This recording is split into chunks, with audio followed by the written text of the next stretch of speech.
Ketika obatnya diminum, dia merasakan kehangatan di perutnya, membuatnya merasa jauh lebih nyaman. Bibi Linda berbisik pelan, "Permaisuri, tunggu ketika kamu keluar dari istana dan kembali ke pavilion. Aku akan perlahan-lahan menyesuaikan kembali kondisi tubuhmu.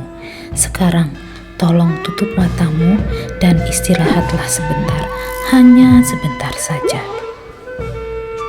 Ipon membejamkan matanya, hanya merasa ada percikan api di kepalanya yang terus-menerus meledak, dan juga beberapa suara berisik yang bergema. "Kamu tidak pantas membuatku membencimu.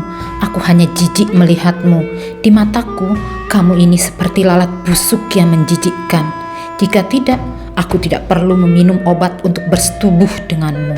Itu adalah suara Raja Ronald, penuh dengan kebencian dan kekejaman dalam suaranya.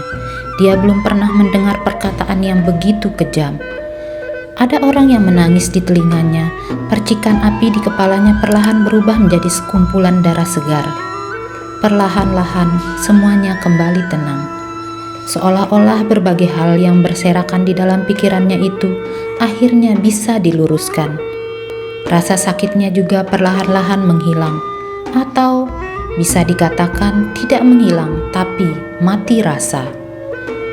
Ipon membuka matanya melihat Letty berdiri di depan ranjang, mengerutkan kening dan menatapnya.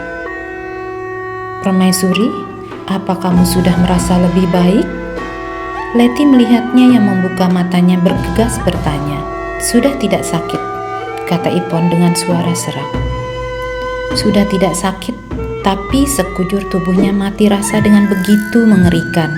Dia berusaha mengulurkan tangan dan mencubit wajahnya sendiri, tapi sama sekali tidak terasa sakit. "Ini bahkan lebih parah dibandingkan obat bius. Aku akan membantu memapahmu bangun. Harus berganti pakaian, kalau tidak Yang Mulia akan marah." Letty mengulurkan tangan untuk membantunya. Bibi Linda juga datang dari luar dan masuk ke dalam, memegang pakaian di tangannya. Melihat Ipon sudah bangun, kemudian berkata, "Cepat ganti, Yang Mulia sudah mendesak." Ipon berdiri dengan mati rasa, membiarkan mereka berdua membantunya mengganti baju di tubuhnya. Membalut lukanya, Ipon sama sekali tidak merasakan apa-apa. Setelah mengganti pakaian, duduk di depan cermin perunggu, Ipon menatap orang yang ada di dalam cermin.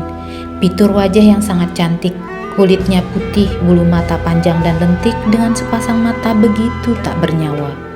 Bibirnya sangat kering, sangat pucat, tidak terlihat jejak darah sama sekali.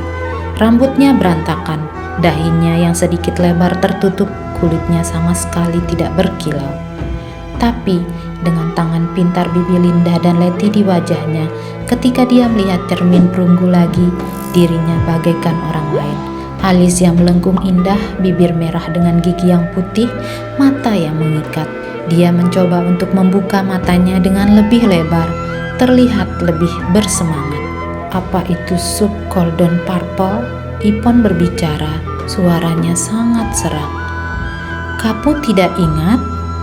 Letty tertegun. Dia tidak ingat, ada banyak ingatan di benaknya yang bukan miliknya sendiri. Terjerat dengan ikatan miliknya sendiri, dia tidak memiliki kekuatan untuk perlahan-lahan membedakan dengan ingatannya. Tapi dia sudah tidak bertanya lagi. Letty malah mengatakan ini. Ipon menenangkan diri dan perlahan-lahan memikirkannya. Maka dia akan tahu apa itu soap golden purple. Dia sangat yakin bahwa itu bukan benda yang baik. Dia berdiri dan berjalan beberapa langkah. Lukanya tidak sakit sama sekali, hanya saja karena mati rasa jadi ketika melangkah sedikit aneh. "Permaisuri, walaupun sudah tidak sakit lagi, tapi kamu juga harus berhati-hati ketika bergerak. Cobalah sebisa mungkin jangan mengenai lukanya," Bibi Linda berkata mengingatkan. "Apa Dennis sudah lebih baik?" Ipon memapah di ambang pintu, menoleh dan menatapnya. Bibi Linda terpaku, tanpa sadar mengangguk, "Sudah jauh lebih baik." Ipon memandang langit di luar. Tadi masih ada matahari, sekarang sudah malam. Tampaknya badai hujan akan datang. "Mengenai masalah Dennis, aku minta maaf. katanya dengan suara yang amat pelan.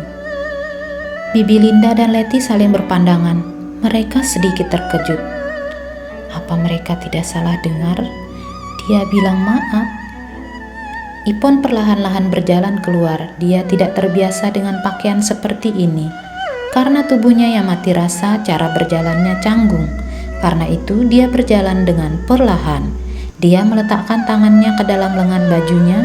Sepertinya dia memegang sesuatu di dalam lengan bajunya. Dia berdiri diam, mengeluarkannya.